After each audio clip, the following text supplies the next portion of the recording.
Kate from Sleep Time Baby, and we're here. It's day 3. I'll use the things again to show you, but it's day 3 and we're going to talk about daytime today. So we've already talked about sleep fundamentals, so all the important things that you need to know to start your journey to better sleep. Yesterday we talked about those niggly little things, so things like sleep regressions, illnesses, teething, and today we're going to talk about daytime. So I've changed scenery today. I thought I'd come up to the office, so yeah, random pictures behind me as a little bit of a change for you all, but I'm going to talk you through it all today. But firstly, I just wanted to let you know that I'm putting together something exciting for you guys to help you get more from your improvement in journey to your child's better sleep. So what I have at the moment, obviously, is I kind of have my my online course, I have my one-to-one stuff, but I want to offer a bit more support at a kind of a more value-driven level. So if you need one-to-one support and you want me on hand, like I had my second consultation of the week this morning, talking bespoke about it, then you can do that. You can join my waiting list at sleeptimebaby.co.uk. But I'm going to set up access to my online course, which gives you all the videos that you need and a sleep plan for your child's age, and plus I'm going to add on an extra element to see if this helps people out, and I'm going to add on a support group around Facebook so that you get access directly to me. So I will be able to sit there and answer your questions and coach you through it. And what we'll do is we'll do it based on your child's age as well, because there's a massive difference between like a 5-month-old and a 15-month-old as well. So what I want to do is create this kind of Facebook support group that's going to guide you over probably a couple of weeks to kind of get your journey to sleep sorted. And so I'm going to put up more details about that later, and you can start to register your interest. There's going to be limited spaces because, like I said yesterday, it's kind of really important that I give the right amount of time to people. So if you need help with that, I'll probably limit it to somewhere around sort of 10 people, and then I can make sure I can talk to those people directly and help them directly, and we can all kind of help each other out. So let me know if you're interested in that. But yes, today I am going to talk about daytime. So daytime is one of those things that people often kind of put to one side and go, oh God, you know, if they sleep less, then maybe, you know, in the day than they're supposed to, then maybe they'll sleep better at night time. It doesn't work like that. Sleep is really, really vital in the day so that your child settles well for bedtime and settles well in the night. Overtiredness, I think I've said before, is one of the killers of sleep, and if your child doesn't sleep well in the night, then it's more likely that they're going to wake at night time, and they're more likely they're going to kind of have issues settling. So please don't undervalue the amount of sleep that your child needs. I will point you to it again, but my sleep needs worksheet, my guide, I've kind of set up so you can download it for yourself. You can understand the sleep needs for your child's age. And what you need to do then is start building what I always call like a framework. So I'm sure you probably have Googled or read loads about kind of routines in the day and how to kind of approach it.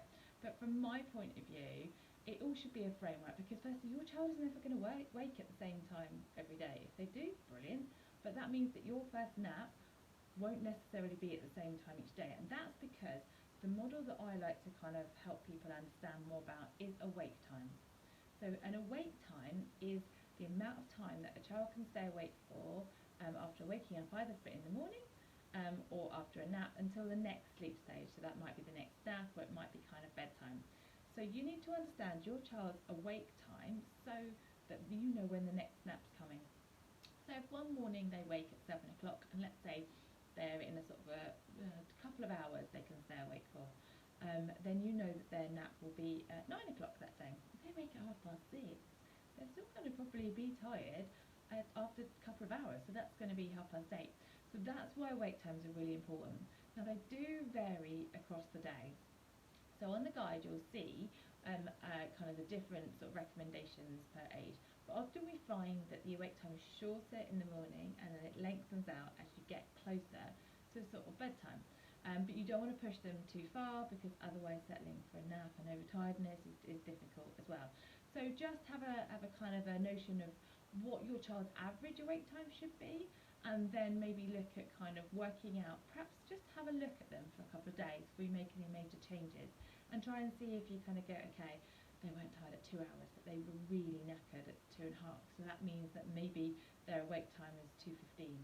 And then you kind of just have a little judgment on it, and then sort of see if that kind of helps you to sort of structure your day a bit better. And then it's really about kind of understanding the amount of sleep that they need in the day. Again, the information is in the awake time guide, so you can work that out for your child.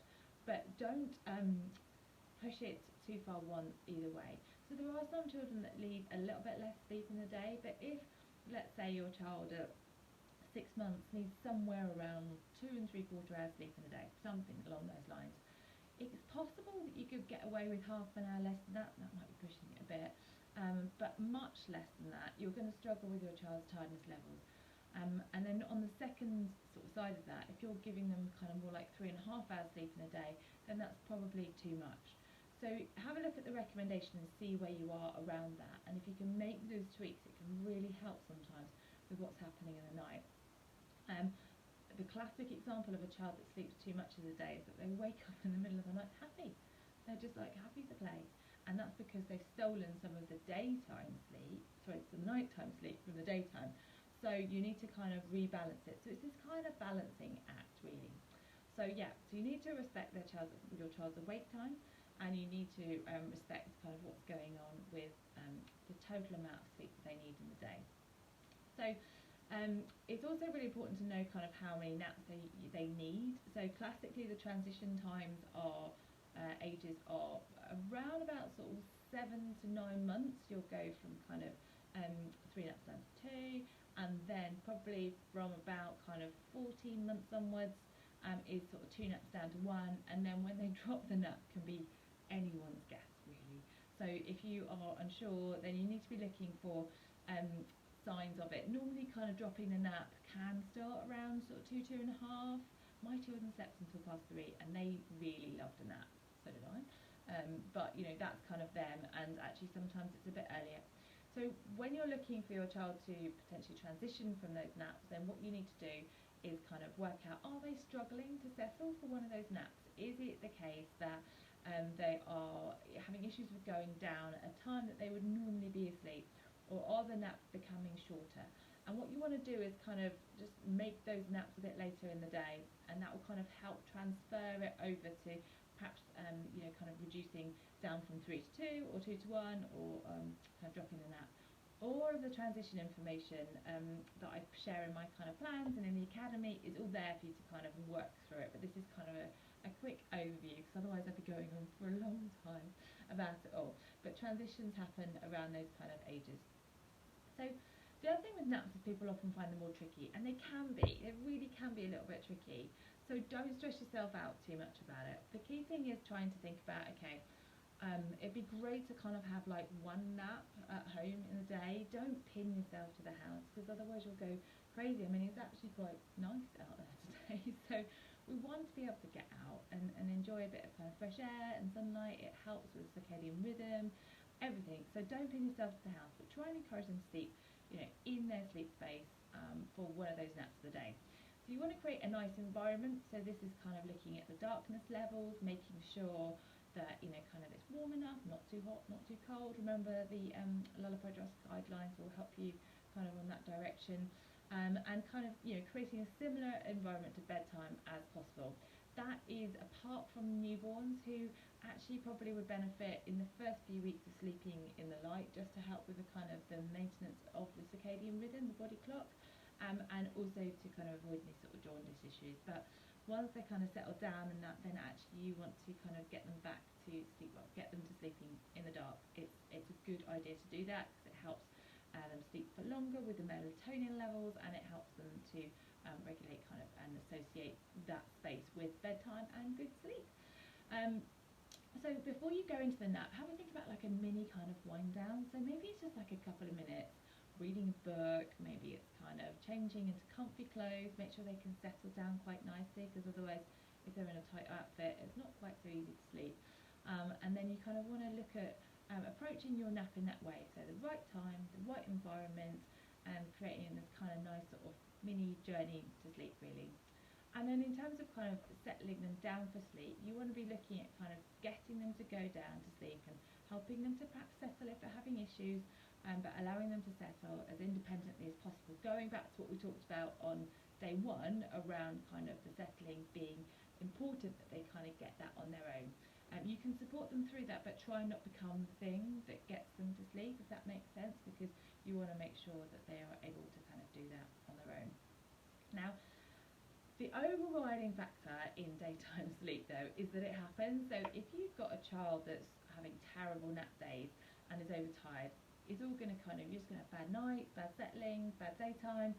So I often kind of put up a bit of cheat in here and go, do you know what, just get them to sleep. Try and get them to settle, in a way that we've sort of talked about, in an independent way, for maybe 20 minutes, half an hour, not leaving them alone. I'm not talking about kind of any sort of crying it out techniques here.